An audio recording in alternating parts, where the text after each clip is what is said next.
शांति। आज 22 तारीख की मुरली। आज बाबा कह रहे हैं मीठे बच्चे बाप की मदद या पूरा वर्षा लेने के लिए सगे बच्चे बनो। बाबा की मदद कब मिलेगी या पूरी बादशाही कब मिलेगी? सतयुग के फर्स्ट जन्म से हम कैसे आ पाएंगे? बाबा कहते सगे बनो, सगे बच्चे बनो, अर्थात पूरा संन्यास कर पवित्रता की प्रतिज्ञा करने वाले बनो। संन्यास बुद्धि से करना है, बुद्धि से कुछ भी अपवित्र चीजों को नहीं टच करना है। प्रश्न है बाप फुल रहम दिल हैं। कैसे? कौन सा रहम बच्चों पर सदा ही करते हैं? उत्तर बाबा कहते कोई बच्चा कितना भी विघ्न डालता, माया के वश को उल्टा कर्म कर लेता, लेकिन फिर भी अगर कोई भूल महसूस करता है तो बाप उसे शरण ले कहते हैं अच्छा फिर से ट्रायल करो। क्या कह रहे बाबा? कई बच्चा कपूत निकल जाता है, उल्टे कर्म करता है, विघ्न डालता है, लेकिन फिर भी अगर वो दिल से महसूस करे कि मैंने गलती की है तो बाबा कहते फिर मैं उसे रहम की दृष्टि से देखता हूँ। क्यों?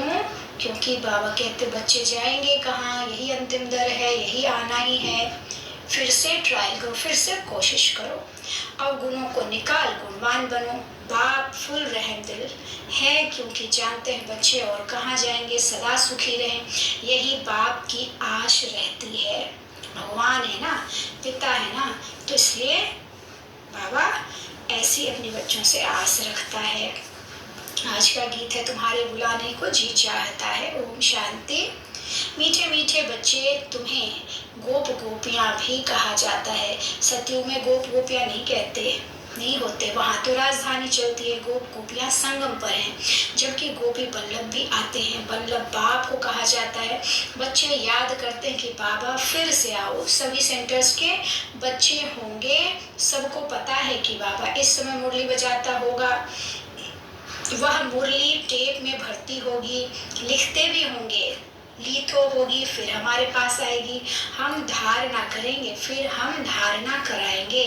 यह सब समझते होंगे कि मधुबन में तो गोप गोपियां गोपी बल्लभ से सम्मुख सुनते होंगे। मधुबन माउंट आबू में तो डायरेक्ट बाबा आता है जब तो मुरलियां, जब तक शिव ब्रह्मा बाबा था तब तो डायरेक्ट चलता था मुरली। फिर बाबा कहते उस समय की ये मुरली है, तो इसलिए कहते बाबा कि बच्चे सोचते हैं कि गोप गोपियां गोपी बल्लभ से सम्मुख सुनते होंगे, वो ही मुरली फिर हम 4-5 दिन बाद सुनेंगे। पहले तो आती थी ना, तो आने में तो 4-5 दिन लग जाता था, बाबा उधर से मधुबन से भेजता था मुरली, आज की तरह तो नहीं था पहले। तो ऐसे बाबा कहते कि वेट करते थे, इंतजार करते थे, ऐसे ख्यालात चलाते होंगे ना। कहते बाबा आप आओ तो हम सदैव मुस्कुराने लग जावे, जैसे देवताएं सदैव हर्षित रहते हैं, वहाँ यथा राजा तथा प्रजा सब हर्षित रहते हैं, दुख का नाम निशान नहीं रहता। यहाँ तो है ही प्रजा का प्रजा पर राज्य। तो बच्चे जानते हैं बाबा आकर हमको पढ़ाते हैं, यहाँ गरीब भी अच्छी रीति पढ़ते हैं, जैसे वे गरीब भी कोई एमएलए और एमपी बन जाते हैं ना, यहाँ गरीब भी पढ़ सकते हैं, वारिस भी गरीब ही बनते हैं। साहूकारों को लफड़ा बहुत रहता है, एक तो धन का नशा, दूसरा फिर फुर्सत नहीं मिलती, बलि भी नहीं चढ़ सकते, संपूर्ण बलिहार तो गरीब ही जाता है ना। बाबा कहते यहाँ बलि चढ़ना पड़ता है, तन मन धन सहित साहूकारों का हृदय विदीर्ण होता है, फुरना बहुत रहता है, इसलिए गरीब झट बलि चढ़ते हैं। इसमें भी भले पहले नंबर में कन्याएं आती हैं, मम्मा भी कन्या है ना, बाप भी बनी, बाप की बनी, और कहेंगे बस तेरा तो शिव, मेरा तो शिव बाबा, दूसरा ना कोई, इसको बलि चढ़ना कहा जाता है। एक बाबा जो कहे जो कराए वही करना है, यह है बलि चढ़ना। गृहस्थ व्यवहार में रहते हुए जैसे कि वहाँ नहीं है, बुद्धि में शांति धाम सुख धाम की ही बसता है। अब हम जाते हैं स्वीट होम, फिर स्वीट राजाई में गृहस्थ व्यवहार में रहते रचना की भी पालना करनी है, परंतु श्रीमत से सब कुछ करना है, लेकिन श्रीमत से। बाबा जैसा कहता वैसे। श्रीमत तब मिले जब बलि चढ़े, सर्वशक्तिमान के साथ योग लगाने से ही शक्ति मिलती है। बाप का नहीं बनते हैं तो शक्ति नहीं मिलेगी। सगे और लगे होते हैं, उन सन्यासियों में भी सगे और लगे होते हैं। कोई तो घर बार छोड़ जाकर कफनी पहनते हैं, वह ठहरे सगे। कोई फिर फॉलोअर्स होते हैं, वह रहते हैं गृहस्थ में, उनको कहते हैं सौतेले। जो फॉलोअर्स है, सुनते हैं लेकिन उसको धारण नहीं करते, तो वो बाबा कहते हैं वो फिर सौतेले हो गए। सन्यास में भी सन्यासी लोग सगे हो जाते हैं, लेकिन उनके फॉलोअर्स लगे हो जाते हैं, यानी सौतेले। और यहाँ भी बाबा कहते हैं जो श्रीमत पर नहीं चलता वो सौतेले हैं, उन्हें भी फिर वर्षा नहीं मिल सकता, क्योंकि अपवित्र रहते हैं। यहाँ भी तो ऐसे ही है ना, पवित्रता की राखी बांधते हैं सगे। जो पवित्रता की धारणा करेंगे वो अपने आप सगे हैं, बाकी जो पवित्र नहीं रहते उनको सगे कह न सके। यह है राजद्वार, राज योग द्वारा संन्यास, वह है हठ योग द्वारा संन्यास। बाबा ने समझाया है कैसे अपने को सन्यासी के फॉलोअर्स कहलाते हैं, परंतु रहते हैं गृहस्थ व्यवहार में, तो उनको वास्तव में फॉलोअर्स व सन्यासी कह ना सके। सन्यास करने का पुरुषार्थ करना चाहते हैं, परंतु बंधन है। जिन्होंने कल्प पहले सन्यास किया है वही छोड़ते हैं, वह हो जाते सगे और वह लगे। यहाँ जो भी बाप के बनते वही सगे ठहरे। मदद और वर्षा भी सगे को ही मिलेगा। शिव बाबा क्या जो बनेंगे, जो श्रीमत पर चलेंगे, उन्हें ही बाबा की मदद भी मिलेगी और वर्षा भी मिलेगा। लगे को मदद मिल न सके। बाबा क्या कह रहे, बाबा ने समझाया है ज्ञान इंद्र सभा, यहाँ सब ज्ञान पुखराज पड़ी है। 9 रत्नों की भी बहुत महिमा है, 9 रत्न की अंगूठी भी पहनते हैं। ब्राह्मण योग कहते हैं यह पहनो तो तुम्हारी दशा बदलेगी। पत्थरों की भी महिमा करती है, वे ही तो तुम बच्चे हो। जितने जो सर्विसेबल बच्चे हैं वे विजय माला में आते हैं। बाबा क्या कह रहे हैं, तो सब कुछ कर्म से, लेकिन जो पत्थरे हैं वह तरह के जो मणि और रत्न आते हैं, बाबा कहते उसमें कुछ ऐसी शक्तियाँ होती है जो हमारी दशा को बदलने की ताकत रखती है। तो ऊंचे ते ऊंचा है हीरा बनाने वाला बाबा, उनको बीच में रखते हैं। मनुष्य तो इन बातों को जानते ही नहीं। 9 रत्न कौन है, पत्थर से भेंट क्यों करते हैं, जैसे नदियों से भी भेंट करते हैं ना। तुम हो ज्ञान नदियाँ, वह है पानी की। तो कहते हैं बाबा आओ तो हम सदैव हर्षित रहेंगे। बाबा कह रहे पानी की नदी पवित्र करने वाली नहीं है, लेकिन हम ज्ञान सुनकर बाबा से और दूसरों को जब सुनाकर धारणा कराकर खुद भी करते हैं दूसरों को भी कराते हैं, तो पवित्रता की भी धारणा होती है, आत्मा की सदगति भी होती है। लेकिन पानी की नदी को सब कुछ स्थूल को दिखाते हैं, सूक्ष्म चीजें, लेकिन स्थूल में हर कुछ शास्त्रों में भक्ति मार्ग में ले गए हैं, दिखाया है। भक्त आपकी मुरली सुनकर औरों को सुनाएंगे। फिर हाँ, प्रिंस प्रिंसेस रतनजलित मुरली भी बजाते हैं। कहाँ, सतयुग में मुरली बजाने का शौक रहता है। श्री कृष्ण को भी मुरली थी जरूर, जबकि वह प्रिंस था, राज करता था। बाबा क्या कह रहे हैं कि कब सतयुग का इतनी महिमा बाबा क्यों करते हैं कि हम इतना श्रेष्ठ थे, अब हम नीचे आए, अब हमको वापस उसी दुनिया में जाना है, तो उसके लिए राजयोग ही सीखना होगा, और जिसके लिए बाबा आया है। बेहद का बाप बेहद का सुख देने के लिए हमको आया है। सत्युग का राज्य प्राप्त कराने राजयोग सिखलाते हैं। तुम अब बाप के पास आए हो, वे जन्म बाय जन्म संन्यास लेते हैं सन्यासी लोग, लेकिन हमारा है सतो प्रधान संन्यास। तुम 21 जन्म फिर संन्यास नहीं लेते हो, हम 21 जन्म सब सुख भोगते हैं। तुम जानते हो यह पुरानी दुनिया हम इसको ठोकर मार रहे हैं। क्यों मारते हैं? क्योंकि ये रहने लायक नहीं है। श्री कृष्ण तो है सतयुग में, फिर उनका नाम रूप देशकाल बदलते बदलते यह है अंतिम जन्म। श्री कृष्ण की जो आत्मा है वही अपने 84 के अंतिम जन्म में जो चोला धारण करती है, उसी के 60 वर्ष होने पर शिव बाबा उसमें प्रवेश करता है और फिर उस आत्मा का नाम ब्रह्मा रखते हैं, जिसके द्वारा नई सृष्टि की इस समय स्थापना बाबा कर रहा है। क्योंकि शिव बाबा तो निराकार है, तो वो तो साकार शरीर में आकर ही तो कार्य कराएगा ना। इसलिए ब्राह्मण सो देवता बने, फिर क्षत्रिय सो वैश्य सो शूद्र बनते हैं। ब्राह्मण इस समय संगम युग पर, देवी देवता सतयुग में, फिर त्रेता में क्षत्रिय, द्वापर में वैश्य और कलयुग में शूद्र। लेकिन दुनिया अपने हिसाब से सब वर्णों को जो जैसा काम करता है उस हिसाब से बना दिया था।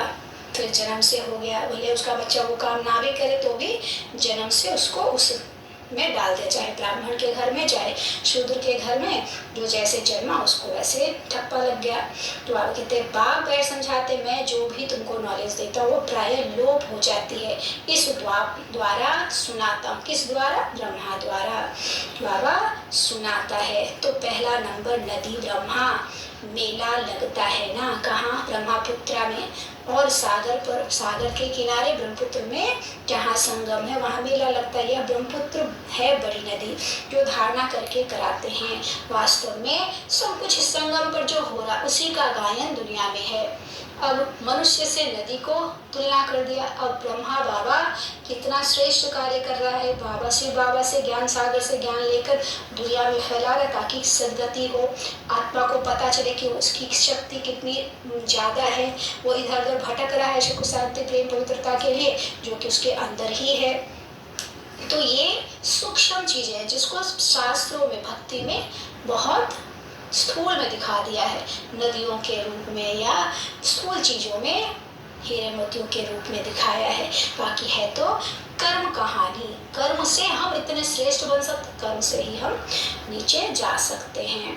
तो बरोबर बाबा कहते हैं भगवान रूप बदल कर आया, जिसको निराकार रूप है वो बदल कर साकार में आते ब्राह्मणों को का सबसे ऊंच कुल है। बाप ब्रह्मा मुख कमल द्वारा ब्राह्मणों को ज्ञान दे देवी देवता धर्म और क्षत्रिय धर्म की स्थापना करते। इस समय बाबा ब्रह्मा द्वारा ब्राह्मण धर्म, देवी देवता धर्म और क्षत्रिय धर्म, तीन धर्म की स्थापना कर रहे हैं। और कोई धर्म वहाँ नहीं होता, कहाँ? सतयुग त्रेता में और कोई धर्म नहीं होता। अब स्थापना हो रही है। राधे कृष्ण जो वह लक्ष्मी नारायण बनते, राधे कृष्ण ही बचपन का नाम था उन्हीं का। जब स्वयंवर होता है तो वही लक्ष्मी नारायण बनते और उन्हीं की 8 गद्दी चलती है। तो बाबा कहते हैं अगर ठीक से नहीं पढ़ेंगे तो भाग जाएंगे, पवित्रता का धारणा नहीं करेंगे तो भाग जाएंगे। माफी भी उनको मिलेगी जिनको महसूस था कि हमने गलती की, भगवान मिला वो कह रहा मुझे ये करो और वो नहीं करेंगे तो फिर तो सजा मिलेगी। लेकिन बाबा कब माफ करता है, कब फिर चांस देता है? जब दिल से सच्चे दिल से महसूस कर करेंगे। तो नाम ही रखा है ना इस योग का, इस ज्ञान का, सहज राजयोग। योग कहने से ही मूझते हैं। या तो बाप को याद करना है ना। बाबा कहते हैं अरे बच्चे तुम बाप को भूल जाते हो, जिस बाप से हीरे जैसा जन्म मिला है तुम उनको भूल जाते हो। लौकिक बाप को कब भूलते हो? बाबा को भूला तो वर्षा गुण, लौकिक पिता को तो नहीं भूलते।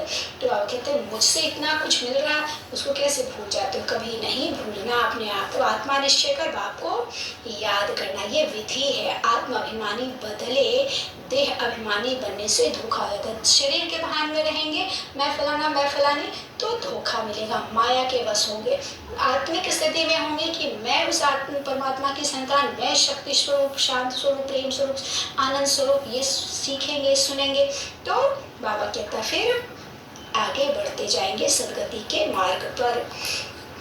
तो इसलिए अपवित्र तो कभी भी नहीं बनना, अपने को लायक बनाना है। तुम बच्चे जानते हो ऊंचे तो ऊंचा है शिव बाबा, ब्रह्मा विष्णु शंकर और लक्ष्मी नारायण आदि सबसे शिव बाबा ऊंचे है।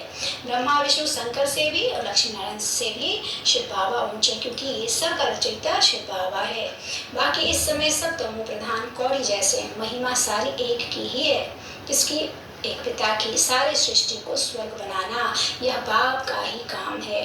अच्छा, मीठे मीठे सिकिलते बच्चों प्रति माता पिता बाप दादा का याद प्यार और गुड मॉर्निंग। रूहानी बाप की रूहानी बच्चों को नमस्ते। हम रूहानी बच्चों के रूहानी बाप दादा को नमस्ते बाबा नमस्ते। शुक्रिया बाबा शुक्रिया। धारणा के लिए मुख्य सार है पहला, बाप पर पूरा बलि चढ़ बाप का सगा बच्चा बन बाप से पूरा वर्षा लेना है, पूरा पवित्र बनना है, मनसा वाचा करना से पवित्र। दूसरा, अपने को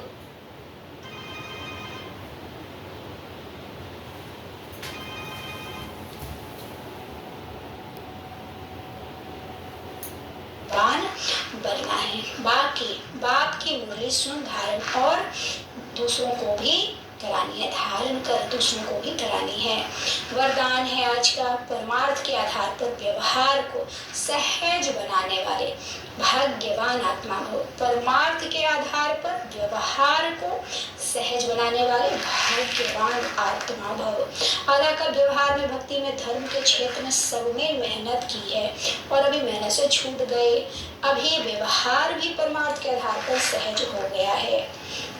परमार्थ के आधार पर व्यवहार कैसे सहज हो गया? बाबा ने कहा ऐसा करना है तो हमें करना है, क्योंकि हमें विकर्म विनाश करना है, धर्मराज की सजाओं से छूटना। इसलिए हम जब सब उसको, चाहे वो अच्छा मुझे दे रहा है चाहे बुरा दे रहा है, तो भी हम अच्छा व्यवहार करते हैं, क्योंकि बुरा भी कोई दे रहा है, क्योंकि उसको हमने ही किसी जन्म में दिया था, वो हिसाब किताब चुकत हो रहा है, तो अभी हमको उसके साथ भी अच्छा व्यवहार करना, तब हम बोझ मुक्त, विकर्म मुक्त होकर बाबा के साथ जा सकेंगे। तो इसलिए बाबा कहता है परमार्थ के आधार पर सहज व्यवहार भी हो गया है। निमित्त मात्र कर रहे हो, निमित्त मात्र करने वाले को सदा सहज अनुभव होगा।